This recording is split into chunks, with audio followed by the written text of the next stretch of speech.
Item ಯಾವುದೇ ಇರಲಿ try ಮಾಡಿ ಆಚಿ ಚಿಕನ್ ಮಸಾಲಾ. ಬಿಡದಿ ಟೌನ್ಶಿಪ್ ವಿಚಾರದಲ್ಲಿ ಡಿಕೆ ಫೈಟ್ ಮುಂದುವರಿತಾ ಇದೆ. ಬಿಡದಿ ಟೌನ್ಶಿಪ್ ಮಾಡೇ ಮಾಡ್ತೀನಿ ಅಂತ ಡಿಕೆ ಶಿವಕುಮಾರ್ ಹೇಳಿದ್ದಾರೆ. ಯಾವುದೇ ಕಾರಣಕ್ಕೂ ಬಿಡಲ್ಲ ಅಂತ HD ಕುಮಾರಸ್ವಾಮಿ ಅವರು ಹಠ ಹಿಡ್ಕೊಂಡು ನಿಂತ್ಕೊಂಡ್ಬಿಟ್ಟಿದ್ದಾರೆ.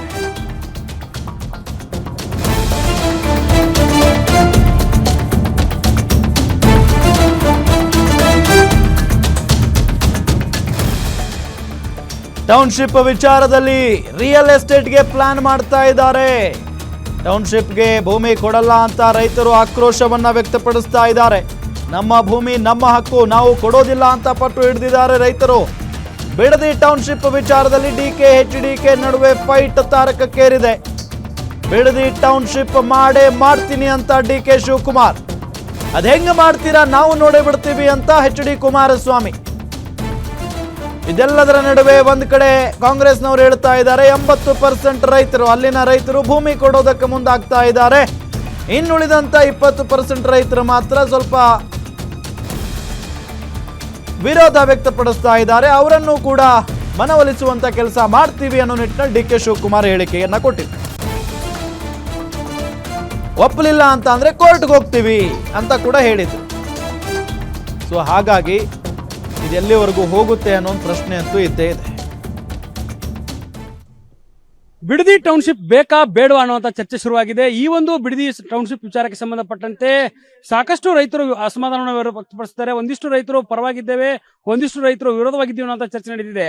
ಇವತ್ತು ಗ್ಯಾರಂಟಿ ನ್ಯೂಸ್ ಇದೇ ವಿಚಾರಕ್ಕೆ ಸಂಬಂಧಪಟ್ಟಂತೆ ರಿಯಾಲಿಟಿ ಚೆಕ್ ನಡೆಸ್ತಾ ಇದೆ. ನಾವೀಗ ಬಿಡದಿಯಲ್ಲಿದ್ದೀವಿ. ಬಿಡದಿಯ ಬೈರ್ಮಂಗಲ ಮತ್ತು ಕಂಚಗಾರನಹಳ್ಳಿಯ ಒಂದು ಗ್ರಾಮದ ವ್ಯಾಪ್ತಿಯಲ್ಲಿದ್ದೀನಿ.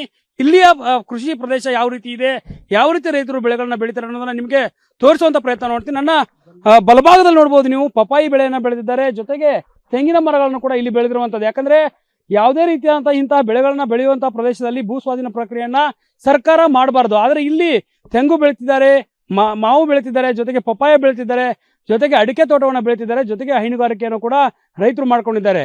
ಅಸಲಿಗೆ ರೈತರ ಅಭಿಪ್ರಾಯ ಏನು ಅನ್ನುವಂಥದ್ದು ಇಲ್ಲಿ ಬಹಳ ಮುಖ್ಯ ಆಗುತ್ತೆ. ಸಾಕಷ್ಟು 7,481 ಎಕರೆ ಜಮೀನನ್ನ ಈಗ ಭೂ ಸ್ವಾಧೀನ ಮಾಡಿಕೊಂಡು ಬಿಡದಿ ಟೌನ್ಶಿಪ್ ಮಾಡೋದಕ್ಕೆ ರಾಜ್ಯ ಸರ್ಕಾರ ಮುಂದಾಗ್ತಾ ಇದೆ.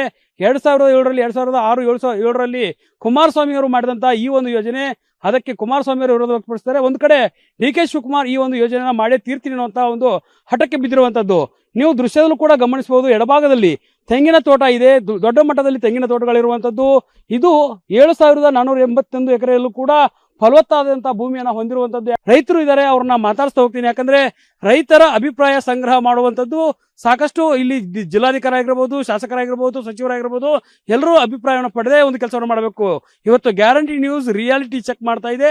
ರೈತರು ಏನ್ ಹೇಳ್ತಾರೆ ಅಂತ ಕೇಳೋಣ. ಯಜಮಾನ್ರೆ, ಇವತ್ತು ಬಿಡದಿ ಟೌನ್ಶಿಪ್ ಬೇಕಾ ಬೇಡವಾ?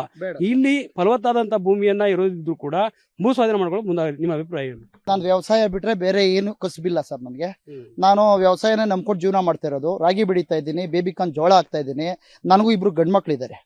ಆ ತೋಟದಲ್ಲೇ ಮನೇನೂ ಕಟ್ಟಿದ್ದೀನಿ. ಇವರು ಏಕಾಏಕಿ ಅಕ್ವೈರು ಅಂದ್ರೆ ನಂದು ಏಜ್ 35 ಆಯ್ತು. ನಾನು ಓದಿರೋದು 2nd ಇಯರ್ ಇನ್ಕಂಪ್ಲೀಟ್ ಆಗಿದೆ. ನಾನು ಬೇರೆ ಕಡೆ ವ್ಯವಸಾಯ ಬಿಟ್ರೆ ಬೇರೆ ಬಿಸ್ನೆಸ್ ಇಲ್ಲ, ನಂದು ಬೇರೆ ವ್ಯವಹಾರ ಇಲ್ಲ. ವ್ಯವಸಾಯನ ನಂಬಿ ನಾವು ಜೀವನ ಮಾಡ್ತಾ ಇರೋದು. ತೆಂಗಿದೆ, ತೆಂಗಾಕಿ 5 ವರ್ಷ ಆಗಿದೆ. ಇನ್ನ ಒಂದು 2 ನೀರು ಅಂತಾನು ಕುಡಿಲಿಲ್ಲ. ಇವಾಗೆಲ್ಲ ಒಂಬಾಳೆ ಹೊಡೆದಿದೆ ನನ್ನ ತೋಟದಲ್ಲಿ. ಬಂದು ನೀವು ನೋಡಿದ್ರು ಅಷ್ಟೇನೆ. ಇವತ್ತು ನಾವು ಭೂಮಿನೇ ನಂಬ್ಕೊಂಡು ನನ್ನ ಮಕ್ಕಳನ್ನು ಓದಿಸ್ಕೊಂಡು ಹೋಗ್ತಾ ಇದ್ದೀನಿ. ಅವ್ರು ಹೇಳ್ತಾರೆ ಅಷ್ಟು ಕೊಡ್ತೀವಿ ಇಷ್ಟು ಕೊಡ್ತೀವಿ ಅಂತ. ಅವ್ರು ಕೊಟ್ಟಾಗ ನಾವು ಯಾವುದು ಹೇಳಕ್ಕಾಗಲ್ಲ. ಅವ್ರಿಗೆ ಕೊಡ್ತಾರೆ ಅನ್ನೋದು ನಮ್ಗೆ ಗ್ಯಾರಂಟಿ ಇಲ್ಲ. ನಮ್ಮ ಭೂಮಿಯನ್ನು ಬಿಟ್ಬಿಟ್ರೆ ನಾವೇ ಅವ್ರಿಗೆ ಬೇಕಾದ್ರೆ ಕೊಡ್ತೀವಿ. ಆ ಸರ್ಕಾರಕ್ಕೆ ಬೇಕಾದ್ರೆ ನಾವು ಇಷ್ಟು ಅಂತ ಕಂದಾಯ ಕಟ್ಕೊಡ್ತೀವಿ. ಅವ್ರು ನಮ್ಗೇನು ಕೊಡೋದು ಬೇಡಿ. ಯಾಕಂದ್ರೆ ನಮ್ಮಿಂದ ನಂಬ್ಕೊಂಡು ಮಕ್ಕಳು ಮರಿ ಇದ್ದಾರೆ. ಮಕ್ಕಳು 2 ಮಕ್ಳಿಗೆ ಎಜುಕೇಶನ್ ಕೊಡಿಸ್ಕೊಂಡು ಸಂಸಾರ ಸಾಕೊಂಡು ಹೋಗ್ತಾ ಇದೀವಿ. ಈಗ ಒಂದು ಬ್ಯಾಚ್ ಜೋಳ ಬೆಳ್ಕೊಂಡ್ರು ಅದರಿಂದ ತಿಂಗಳಿಗೆ ಏನೇಂದ್ರೂ 25,000-50,000 ಸಂಪಾದನೆ ಮಾಡ್ತಿದ್ವಿ. ಅವ್ರು ಹೇಳ್ತಾರೆ ಕುತ್ಕೊಂಡು ವರ್ಷಕ್ಕೆ 20-25 ಸಾವಿರ ಕೊಡ್ತೀವಿ ಅಂತ. ಅದಕ್ಕೇನು ಗ್ಯಾರಂಟಿ ಏನಿದೆ ಸರ್? ಅವ್ನು 2.5 ಕೋಟಿ ಅಲ್ಲ, ಅವ್ನು 5 ಕೋಟಿ ಕೊಟ್ರು ನಾವು ಜಮೀನ್ ಕೊಡಲ್ಲ. ಜಮೀನ್ ಕೊಡೋ ಮಾತಿಲ್ಲ. ನಮ್ಮ ಹಿರಿಕರು ಕೊಟ್ಟಿರೋದು ನಮ್ಗೆ ಅಸ್ತಿತ್ವ ಸರ್. ಅದು ಜಮೀನು ಅಂದ್ರೆ ದುಡ್ಡು ಸರ್. ದುಡ್ಡು ಇವತ್ತು ಇರ್ತದೆ, ನಾಳೆ ಇರಲ್ಲ ಸರ್. ಅವ್ನು ಕೊಡೋದು ಸರ್, ಅವ್ನು ಕೊಡೋದು ಯಾವ ಗ್ಯಾರಂಟಿ ಸರ್? ಅವ್ನು ದುಡ್ಡು ಕೊಡೋದು ಏನ್ ಮಾಡಕ್ಕಾಗ ಸರ್? ನಾವು ಇಲ್ಲಿಂದ ಆಚೆಗೆ ಹೋದ್ರೆ ಈ ಕಡೆ ಹೋದ್ರೆ 10 ಕೋಟಿ ಕನಕಪುರ ರೋಡಲ್ಲಿ ಎಕರೆ ಬಂದು 10 ಕೋಟಿ ಹೋಗ್ತಾ ಇದೆ. ಇವ್ನು ಕೊಡ 2 ಕೋಟಿ ತಗೊಂಡು ನಾವ್ ಏನ್ ಮಾಡಕ್ಕಾಗತ್ತೆ? ಎಷ್ಟು ವರ್ಷ ಮಾಡಿಕೊಳಕ್ಕಾಗತ್ತೆ? 2 ಕೋಟಿನ 2 ಕೋಟಿ ದುಡ್ಡು ತಗೊಂಡು ಏನ್ ಮಾಡಕ್ಕಾಗತ್ತೆ? ಮಕ್ಳು ಓದ್ಸಕ್ಕಾಗತ್ತಾ? ಇವತ್ತು ಆರವಳ್ಳಿ ಸೈಟ್ ಬಂದು 1 ಕೋಟಿ ರೂಪಾಯಿ ಆಗಿದೆ ಒಂದು ಸೈಟು. 30-40 ಸೈಟು. ಇವ್ನು ಕೊಡೋದಕ್ಕೆ ನಾವು ಇದು ಮಾಡೋಕ್ಕಾಗತ್ತಾ? ಇವತ್ತು 2 ಎಕರೆ ಜಮೀನು ಇರೋದಕ್ಕೆ ಇವತ್ತು ಮೊನ್ನೆ ರೀಸೆಂಟಾಗಿ 1 ಎಕರೆ ನಾಟಿ ಹಾಕಿದ್ದೆ ರಾಗಿ, 8 ಕಣ್ಗ ರಾಗಿ ಬೆಳೆದಿದ್ದೀನಿ. ಬನ್ನಿ ಬೇಕಾದ್ರೆ ಪ್ರೆಸೆಂಟ್ ತೋರಿಸ್ತೀನಿ. 8 ಕಣ್ಗ ರಾಗಿ ನಾನು ಹೆಚ್ಚು ಕಮ್ಮಿ 5 ವರ್ಷ ಕುತ್ಕೊಂಡು ತಿನ್ಬೋದು. ಇವತ್ತು ಕಷ್ಟ ಆದ್ರೂ 5 ಕಣ್ಗ ರಾಗಿ ಮಾರ್ಕೊಂಡ್ರೆ ಇವತ್ತು 8,000 ರೂಪಾಯಿ ರಾಗಿ ಮಾರ್ಕೊಂಡು ಒಬ್ಬ ಮಗನಿಗೆ ಫೀಸ್ ಕಟ್ಬೋದು ಸ್ಕೂಲ್ಗೆ.